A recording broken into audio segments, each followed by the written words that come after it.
Hello everyone, আসসালামু আলাইকুম। আজকে আমি মাংস আলু দিয়ে একটু কষা কষা করে রান্না করব।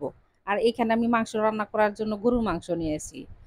বাড়ি থেকে মাংস নিয়ে এসে আমি ওইভাবে ফ্রিজে রেখে দিয়েছিলাম। আমি আজকে বেশি হাড়ের মাংসগুলাই রান্না করব। হাড়ের মধ্যে ছোট ছোট কাঠগুলা লেগে আছে, তো ওইগুলো আমি কাঠগুলা পরিষ্কার করে নিব। আর আমি যেভাবে এই হাড়ের মাংসগুলা রান্না করব, এই মশলা সবারই ঘরে ঘরে আছে। তারপরে এইভাবে রান্না করবেন আমার মতো করে, তাহলে দেখবেন যে রান্নাটা অনেক মজা হবে। আমার রান্না বলে আমি প্রশংসা করতেছি না, কিন্তু এইভাবে আমার মতো করে রান্না করে খেয়ে একদিন দেখবেন। তারপর বুঝতে পারবেন যে আমার রান্নাগুলা কেমন হয়। সবগুলা হাঁড়ি থেকে ছোট ছোট কাঠের খণ্ডগুলো আমি পরিষ্কার করে নিয়েছি। তো এখন আমি মাংস ধুয়ে পরিষ্কার করে নিব। মাংস ধুয়ে পরিষ্কার করে নিয়ে এখন আমি প্যানের মধ্যে দিয়ে দিব সয়াবিন তেল। তেলের মধ্যে দিয়ে দিব ৪-৫টার মতো সাদা এলাচ, আর দিয়ে দিব ২টা তেজপাতা, আর দিয়ে দিব দারুচিনি, আর দিয়ে দিব কালো এলাচ, আর দিয়ে দিব লবঙ্গ, আর দিয়ে দিব গোলমরিচ।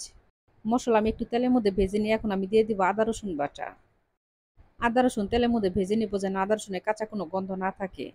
আদা রসুন তেলের মধ্যে ভেজে নিয়ে এখন আমি দিয়ে দিব পেঁয়াজ বাটা। পেঁয়াজ বাটা এখন আমি আদা রসুনের সাথে আরো ২-১ মিনিটের মতো ভেজে নিব, যেন পেঁয়াজ আদা রসুন বাটা এগুলো কোনো গন্ধ না থাকে। আর ভাজতে ভাজতে দেখবেন যে খুব সুন্দর একটা স্মেল বের হবে। এখন আমি দিয়ে দিব পেঁয়াজ কুচি, আর দিয়ে দিব কাঁচামরিচ। যে কোনো তরকারির মসলা বেটে যদি রান্না করেন, তাহলে দেখবেন যে সেই তরকারির স্বাদটাই দ্বিগুণ হবে। পেঁয়াজ কাঁচামরিচ আমি ভেজে নিয়ে এখন আমি দিয়ে দিব সামান্য একটু পানি, যেন মসলা দিলে পুড়ে না যায়। এখন আমি দিয়ে দিব ২ চামচ শুকনো মরিচের গুঁড়া। ঝালটা যার যার পছন্দ মতো দিয়ে দিবেন। কারণ অনেকে আছেন ঝাল বেশি পছন্দ করেন, অনেকে আছে আবার একদম কম পছন্দ করেন। আর দিয়ে দিব ১/২ চামচ হলুদের গুঁড়া, আর দিয়ে দিব ২ চামচ ধনিয়ার গুঁড়া, আর দিয়ে দিব ২ চামচ ভাজা জিরার গুঁড়া, আর দিয়ে দিব স্বাদ মতো লবণ। মসলা একদম বেশি ঘন হয়ে গেছে, তার জন্য আমি আবারও সামান্য একটু পানি দিব। দিয়ে আমি মসলা খুব ভালো করে কষিয়ে নেব। আর এখন আমি দিয়ে দিব ৪-৫টা মতো রসুন। যেকোনো মাংস রান্নার মধ্যে এভাবে যদি আস্ত রসুন দেন, তাহলে দেখবেন যে এই আস্ত রসুন মাংসর সাথে খেতে খুব ভালো লাগে। আর এই আস্ত রসুন মসলা যখন কষাবেন ঠিক তখনই দিয়ে দিবেন। মসলার সাথে রসুনগুলো ভালো করে কষিয়ে নিবেন।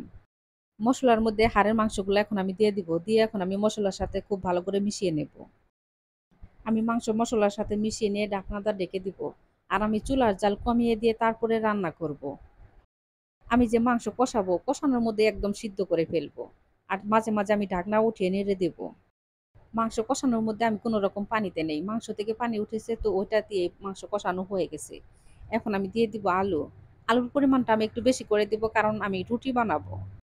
আমি মাংসর মধ্যে বেশি ঝোল রাখবো না, একটু কষা কষা করব। তার জন্য একটু আলু বেশি করে দিলাম। আলু আমি মসলার সাথে মিশিয়ে নিয়ে এখন আমি ঢাকনাটা ডেকে কষাবো। আর আমি চুলার জাল কমিয়ে দিয়ে ১৫ থেকে ২০ মিনিটের মতো কষাবো। এর মধ্যে আমি মাঝে মাঝে ঢাকনা উঠিয়ে নেড়ে দেবো, যেন আবার নিচে লেগে না ধরে। মাংস কষে নেওয়া হয়ে গেছে, এখন আমি দিয়ে দিব গরম পানি। এখানে কিন্তু অবশ্যই ফুটন্ত গরম পানি দিতে হবে। মাংস রান্নার মধ্যে গরম পানি দিলে দেখবেন যে মাংস খুব তাড়াতাড়ি সিদ্ধ হয়।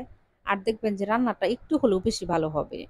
এখন আমি দিয়ে দিব ১ চামচ আমদনি সস, আর দিয়ে দিব ১ চামচ ভাজা জিরার গুঁড়া। দিয়ে এখন আমি ঢাকনাটা ডেকে রান্না করে নেব। রাঁধুনি সস কিন্তু অবশ্যই দেওয়ার চেষ্টা করবেন। আমার মাংস রান্না হয়ে গেছে। সবাই ভালো থাকবেন। আল্লাহ হাফেজ।